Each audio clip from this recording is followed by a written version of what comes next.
It's the night before elections on the streets of Bulawayo, the second largest city in Zimbabwe.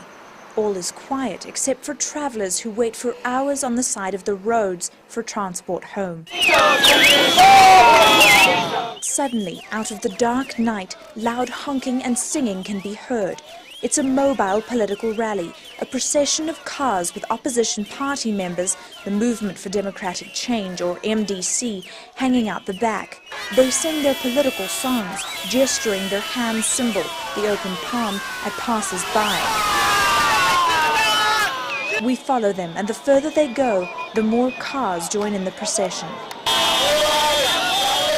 This is not a normal scene in Zimbabwe. Political activities such as rallying and campaigning have been banned for the last few elections by the ruling party ZANU-PF under the country's president, Robert Mugabe.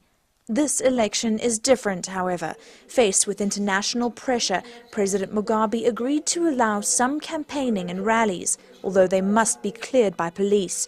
Who can I trust? He did not, however, comply with other suggestions to allow in Western journalists and Western poll observers. So much of what we shoot is undercover and illegal.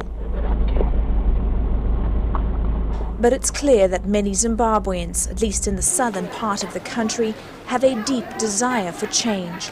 With 80% unemployment, a massive AIDS pandemic, and a currency inflation of over 100,000%, it's easy to see why. The average Zimbabwean is a decent human being like anybody else, like anyone in any part of the world, and we desire freedom. We require as much assistance as is possible.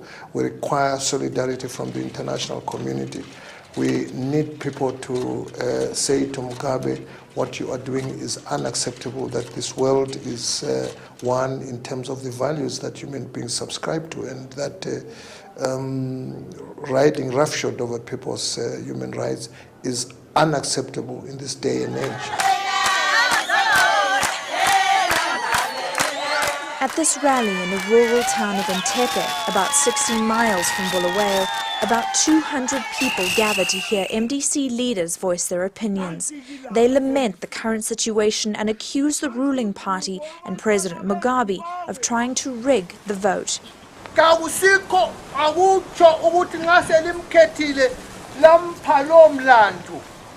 One elderly woman clutching a half-filled bag of rice gives her reason for supporting the opposition.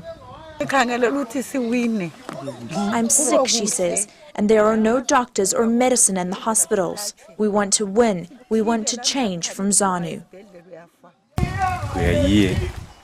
Another younger man says that he's been unemployed for nearly a year.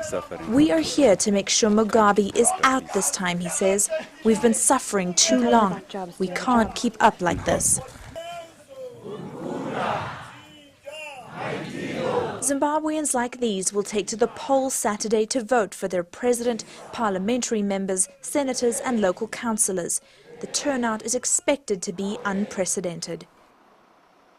There are three main candidates for this year's presidential elections: Robert Mugabe, who will be seeking his 6th consecutive presidential term, Simba Makoni, a former member of ZANU-PF and Mugabe's former finance minister, and long-time opposition leader Morgan Tsvangirai. At the rally, supporters' shoulder blades stick out underneath their shirts. This country used to be the breadbasket of Africa, but now the World Food Programme estimates that around 6 million Zimbabweans face starvation. But driving back from the rally, it's evident that Mugabe still has many followers.